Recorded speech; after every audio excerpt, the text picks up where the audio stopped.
तो आखिरकार साल का वही वक्त आ गया है जब हमारे ऊपर ट्रेलर्स की बारिश होना शुरू हो जाती है, और खासकर सुपर हीरो मूवीज़ के ट्रेलर, जिसका हमें बहुत बेसब्री से इंतजार होता है इस पूरे साल के अंदर। तो अभी साल शुरू ही हुआ है और इतने ज़बरदस्त किस्म के ट्रेलर हमें दिखना शुरू हो गए हैं। कुछ टाइम पहले हमें ब्लैक विडो का टीजर ट्रेलर दिखा था, और उसके बाद आज हमें एक नया ट्रेलर दिखा है जो कि कल रात ही रिलीज किया गया मॉर्बियस का। और ये एक सोनी की तरफ से बनाई हुई मूवी थी जो कि वेनम वर्स के अंदर थी।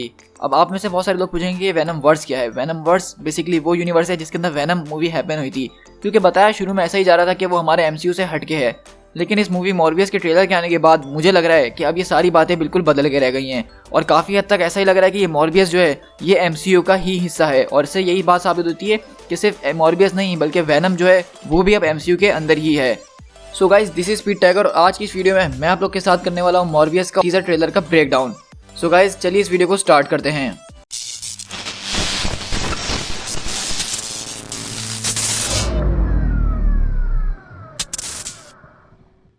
अगर आप लोग मुझसे पूछें कि इस ट्रेलर से पहले मेरा क्या ओपिनियन था मॉर्बियस के कैरेक्टर के बारे में, तो मैं ये कहूँगा कि ये जब मूवी अनाउंस की गई थी तो मैं इतना ज़्यादा एक्साइटेड बिल्कुल भी नहीं था, और मेरी तरह बहुत सारे फैंस भी, क्योंकि उन्होंने बोला कि वैनम तो चलो समझ में आता है कि मशहूर कैरेक्टर है, लेकिन मॉर्बियस इसको तो कोई भी नहीं जानता है, तो उसको रिलीज़ करने का क्या फ़ायदा, ये मूवी कौन देखने वाला है। लेकिन मुझे अब लग रहा है कि ये सारी बातें बिल्कुल गलत होकर रह गई हैं, क्योंकि इस मूवी की ट्रेलर के अंदर बहुत कुछ ऐसा दिखा दिया गया है जो कि हमने बिल्कुल भी एक्सपेक्ट नहीं किया था। लेकिन सबसे पहले मैं यहाँ पे बात करने वाला इस ओवरऑल ट्रेलर के ऊपर। मैं इसको हर अपनी नॉर्मल ब्रेकडाउन वीडियोस की तरह स्टेप बाय स्टेप ब्रेकडाउन नहीं करूंगा, बल्कि आपको एक ओवरऑल रिव्यू दे दूंगा, क्योंकि इस ट्रेलर के अंदर ब्रेकडाउन करने के लिए इतना कुछ है नहीं। तो बेसिकली अगर ट्रेलर की बात की जाए तो उसमें लीड रोल में हमें जैरेड लेटो दिख रहे हैं, और ये बात आप सबको माननी पड़ेगी मेरे साथ कि ये इस रोल के अंदर जैरेड लेटो जो हैं ये बहुत ही ज़्यादा धूम मचाने वाले हैं। जितना ज़्यादा उनको क्रिटिसाइज जोकर के रोल के लिए किया गया था, इस मूवी में बिल्कुल उल्टा होने वाला है। और मुझे लग रहा है कि इसमें इनकी एक्टिंग वो बहुत ही ज़्यादा आउट क्लास होने वाली है, और मॉर्बियस का कैरेक्टर वो बिल्कुल ऐसा लग रहा है कि उसको प्ले करने के लिए बने हैं। तो इस टीजर ट्रेलर से हमें थोड़ा बहुत स्टोरी की तरफ हिंट तो मिला है, ये बात जाहिर है, क्योंकि हमें पता चला है कि इसमें जो कैरेक्टर हमारा मेन लीड होने वाला है उसको एक ब्लड डिसऑर्डर है, जिससे फाइट करने के लिए वो अपने ऊपर मुख्तलिफ किस्म के एक्सपेरिमेंट्स वगैरह कर रहा है, और उसी एक्सपेरिमेंट्स को करने के लिए उसको कहीं गारों की तरफ जाना पड़ता है, जहाँ पे वो बेड्स के ऊपर जो है एक्सपेरिमेंट करके अपना इलाज ढूंढ रहा है। और वहीं पे उस एक्सपेरिमेंट के दौरान कुछ ऐसा हो जाता है जो हमने एक्सपेक्ट नहीं किया था। मतलब उस एक्सपेरिमेंट के जरिए उसके अंदर बेड जैसी शक्ति आ जाती है, जिससे हमने देखा कि वो किस तरह से एको लोकेशन यूज़ कर रहा है, जो एक रेडार टाइप की पावर होती है, सोनार की तरह काम करती है, ये उनके पास आ गई है, क्योंकि बेड्स के पास भी यही शक्ति होती है। उनके पास सुपर ह्यूमन स्ट्रेंथ आ गई है, और हम देख सकते हैं कि वो टेलीपोर्ट भी हो रहे हैं और फास्ट स्पीड में इधर से उधर मूव भी हो रहे हैं। तो ये चीज़ काफ़ी ज़्यादा कूल है।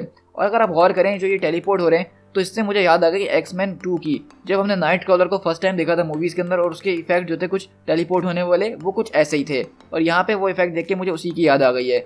और उसके साथ साथ वो काफ़ी ज़्यादा स्ट्रॉन्ग भी होंगे इस मूवी के अंदर, हमने ये भी नोट किया है।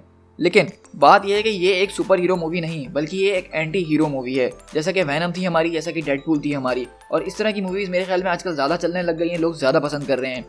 और दूसरी तरफ जैसे कि जैरेड लेटो की तो हम बात कर ही चुके हैं, और इसके साथ कास्ट में जो है हमें इतने खास अभी इन्होंने मेंबर्स जो है उसके ऊपर फोकस नहीं दिखाया है, क्योंकि ये सिर्फ एक टीजर ट्रेलर, और इनको हमें सिर्फ एक फर्स्ट लुक देना था जैरेड लेटो का। और इस मूवी के आखिर में हमने देखा भी कि जैरेड लेटो जब अपने पूरे मॉर्बियस वाले लुक में आ जाएंगे, वैम्पायर वाले लुक में, तो वो कैसे लगेंगे। और वो देख के मैं कहूँगा कि सच में CGI वो बहुत ही ज़्यादा टॉप क्लास होने वाली इस मूवी की, और इफेक्ट्स भी, ये दोनों चीज़ें बहुत ज़्यादा ज़बरदस्त होने वाली है। लेकिन ये तो हमारा नॉर्मल ट्रेलर हो गया। अब हम उस चीज़ के ऊपर बात कर लेते हैं जिसके लिए मैंने ये वीडियो खास तौर पे बनाई है, जिसने मेरा दिमाग कल रात हिला के रख दिया था, और वो था स्पाइडरमैन और MCU के ईस्टर एग्स। तो सबसे पहले तो यहाँ पे इस मूवी के ट्रेलर में हमें 2-3 कार्ड शो किए गए, जिसमें साफ साफ लिखा हुआ था the studio which brought you, Spiderman Homecoming, Spiderman far from home और वेनम। और ये बात हम सब जानते हैं कि जो studio Spiderman far from home और वेनम को लेकर आए वो दोनों अलग हैं। मतलब फार फ्रॉम होम जो है और स्पाइडरमैन होमकमिंग वो मार्वल स्टूडियोज लेकर आया, जबकि वेनम वो सोनी का अपना स्टूडियोज है वो लेकर आया है। लेकिन यहाँ पे इन्होंने इन दोनों स्टूडियोज को एक साथ मिला दिया है, तो इससे मुझे पहले ही शक हो गया कि मूवी में हमें कुछ बड़ा दिखने वाला है। तभी इन्होंने वेनम और स्पाइडरमैन होमकमिंग दोनों के जो टैग्स हैं वो एक साथ शो करे हैं, और उसके बाद तभी हम देखते हैं कि वहाँ पे जो है मॉर्बियस एक अपने ऑरेंज सूट में जा रहा होता है, जो कि एक प्रिजन सूट लग रहा होता है, और वहीं पे हम पीछे दीवार पे देखते हैं कि स्पाइडरमैन का पोस्टर बना हुआ होता है, और उसके ऊपर साफ साफ बड़ा लिखा हुआ होता है मर्डरर। तो आप में से बहुत लोग पूछेंगे कि इस मर्डरर का क्या मतलब है। तो अगर हम स्पाइडरमैन फार फ्रॉम होम वाले इवेंट्स के ऊपर नजर डालें तो आपको याद होगा कि आखिर में जे जोना जेमिसन जो है टीवी पे लाइव आते हैं, और उसको एक मिस्टीरियो की वीडियो दिखाते हैं पूरी दुनिया के सामने कि किस तरह से स्पाइडरमैन ने मिस्टीरियो को जान से मारा है। तो इस वजह से हो सकता है कि बहुत सारे लोग ये समझ रहे हैं कि स्पाइडरमैन एक मर्डरर है। तो इससे ये बात साफ हो गई है कि ये मूवी जो है स्पाइडरमैन फार फ्रॉम होम के बाद होने वाली है, और ये MCU का हिस्सा है। लेकिन यहाँ पे थोड़ी सी गड़बड़ इस बात में है कि यहाँ पे जो हम स्पाइडरमैन की पिक्चर देख रहे हैं और उसके अंदर स्पाइडरमैन का जो सूट है वो दरअसल ना स्पाइडरमैन फार फ्रॉम होम में से ना ही इससे पहले वाली किसी मूवी से, बल्कि वो स्पाइडरमैन का सूट जो वो सैम रैमी वाली जो स्पाइडरमैन हुआ करती थी जिसमें टॉबी मैगवायर हीरो हुआ करता था हमारा, उस स्पाइडरमैन का कॉस्ट्यूम लग रहा है। तो इसीलिए यहाँ पे मुझे थोड़ी बहुत कंफ्यूजन हो रही है कि ये हमारे दिमाग के साथ खेलने की कोशिश कर रहे हैं या हमें पागल करना चाहते हैं। लेकिन जो भी हो, इससे हमारी क्यूरियोसिटी बहुत ज़्यादा बढ़ गई है। और इस मूवी के आखिर में हमने देखा कि वहाँ पे सिर्फ स्पाइडरमैन का ईस्टर एग नहीं बल्कि हमें माइकल कीटन भी नजर आए हैं जिन्होंने स्पाइडरमैन होमकमिंग के अंदर वुल्चर का रोल प्ले किया था, जो स्पाइडरमैन का मेन विलन था। और उसको सीधा यहाँ पे जाना, इससे ये बात साफ हो जाती है कि एमसीयू के अंदर ही है मॉर्बियस और वेनम वगैरह भी। और यहाँ पे हम देख सकते हैं कि माइकल कीटन जो इस वक्त वही व्हाइट कलर का ड्रेस पहने हुए हैं जो उन्होंने स्पाइडरमैन होमकमिंग के एंड क्रेडिट सीन के अंदर पहना हुआ था जब उनको जेल ले जाया जा रहा था। तो यहाँ से साफ लग रहा है कि मॉर्बियस ने शायद इनको जेल से छुड़वाया है और अब ये लोग सब मिलके काम करने वाले हैं। तो ये ईस्टर एग ये कोई छोटी मोटी बात कहीं से भी नहीं है। इससे सबसे बड़ी बात ये साफ हो जाती है कि मॉर्बियस जो है वो एमसीयू का ही हिस्सा है। मतलब अब सोनी के जो भी कैरेक्टर्स हमने देखे थे पहले, अब वो सारे एमसीयू का हिस्सा हैं। क्योंकि हमें पता है कि कुछ टाइम पहले अभी एमसीयू और सोनी के बीच एक ज़बरदस्त किस्म की डील हुई है जिसमें इन लोगों ने अपने कैरेक्टर्स को शेयर करने की बात करी थी। लेकिन हमने ये एक्सपेक्ट नहीं करा था कि ये सब इतनी जल्दी हो जाएगा। वुल्चर का मॉर्बियस मूवी में दिखना ये साफ इशारा है कि अब जो है मॉर्बियस एमसीयू का हिस्सा है। और इसी तरह 2020 में आने वाली वेनम 2 जो है उसके अंदर अब ज़्यादा चांसेस हो गए हैं कि हमें स्पाइडरमैन यानी टॉम हॉलैंड नजर आने वाला है। क्योंकि एक तरह से अब वेनम के जो इवेंट्स हैं वो भी एमसीयू के अंदर ही हो रहे हैं। तो ये देखना काफ़ी ज़्यादा कूल होगा कि किस तरह से अब वेनम 2 के अंदर हमें स्पाइडरमैन नजर आता है और एमसीयू के कौन कौन से ईस्टर एग्स हैं जिसका हम बेसब्री से इंतजार कर रहे हैं। इससे दूसरी बात ये साफ हो जाती है कि मार्वल यहाँ से साफ साफ नजर आ रहा है हमें कि स्पाइडरमैन के कैरेक्टर के साथ कुछ बहुत ही बड़ा करने वाला है। मतलब सिनिस्टर 6 ये वो मूवी होगी स्पाइडरमैन की जो कि सबसे बड़ी मूवी आज तक होने वाली है स्पाइडरमैन की। क्योंकि हम देख सकते हैं कि मार्वल किस तरह से इन सारे हीरोज़ के साथ साथ जो है इन विलन्स के ऊपर भी मूवीज़ बना रहा है। और अगर ये बात सच है कि अब सोनी के मूवीज़ जो हैं वो हमें एमसीयू के कैरेक्टर के साथ दिखने वाली है, वो एमसीयू का हिस्सा हैं, तो यहाँ से बात साफ है। क्योंकि पहले हम स्पाइडरमैन होमकमिंग के अंदर स्कॉर्पियन, वुल्चर और शॉकर को देख चुके हैं और साथ में थिंकरर को भी। और फार फ्रॉम होम के अंदर हम मिस्टीरियो से मिले हैं जो कि एक बहुत ज़बरदस्त विलन है। और मुझे जहाँ तक अंदाजा है वो अभी मरा नहीं होगा बल्कि जिंदा ही होगा और वो भी उसकी एक इल्यूजन होगी। और साथ ही साथ हम वेनम से पहले ही मिल चुके हैं और मॉर्बियस, हमें वेनम 2 के अंदर कार्नेज भी नजर आने वाला है। तो मतलब इस तरह स्पाइडरमैन के काफ़ी ज़्यादा विलन्स हो गए हैं और वो आराम से एक सिनिस्टर 6 मूवी बना सकते हैं। और काफ़ी हद तक ये भी सुना जा रहा है कि वेनम 2 के अंदर या फिर मॉर्बियस के अंदर हमें एक कैरावान द हंटर का ईस्टर एग भी मिलने वाला है जो कि स्पाइडरमैन का काफ़ी बड़ा विलन है। और रूमर्स के मुताबिक स्पाइडरमैन 3 का मेन विलन वही होने वाला है।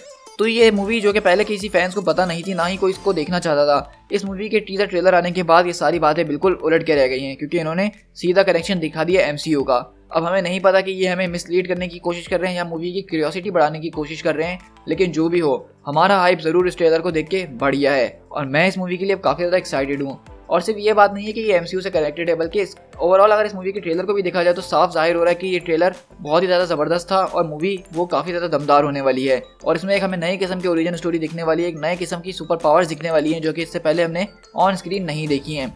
और साथ में इस ट्रेलर के अंदर एक म्यूजिक यूज़ किया गया है जिसको देख के आप सबके कान ज़रूर खड़े हो होंगे क्योंकि ये म्यूजिक बेथोवेन का है जो कि बेथोवेन की बहुत फेमस पियानो ट्यून है और इसको हम लोग अक्सर आइसक्रीम और पॉपकॉर्न वालों की दुकानों पे सुनते ही रहते हैं।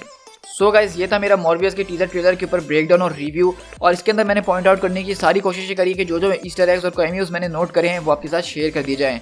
तो आई होप आपको ये वीडियो काफ़ी ज़्यादा पसंद आई होगी, तो इसको लाइक ज़रूर कीजिएगा और कमेंट करके ज़रूर बताइएगा कि आप इस मूवी मॉर्बियस के लिए कितने ज़्यादा एक्साइटेड हैं। और साथ ही साथ मेरी इस वीडियो को शेयर जरूर कीजिएगा।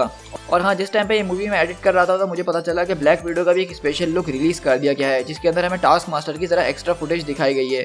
तो नेक्स्ट वीडियो के अंदर मैं टास्क मास्टर के लुक के ऊपर बात करने वाला हूँ और जो ब्लैक विडो का टीजर ट्रेलर रिलीज हुआ है उसके रिलेटेड। तो इसीलिए मेरे चैनल को सब्सक्राइब जरूर कीजिएगा ताकि जब भी मैं इस तरह के और ऑसम कंटेंट अपने चैनल पर शेयर करता रहूँ तो उसका नोटिफिकेशन आपको फौरन से मिल जाए। So guys, this is speed tiger, मिलते हैं अपनी नेक्स्ट वीडियो में। Till then, thank you so much.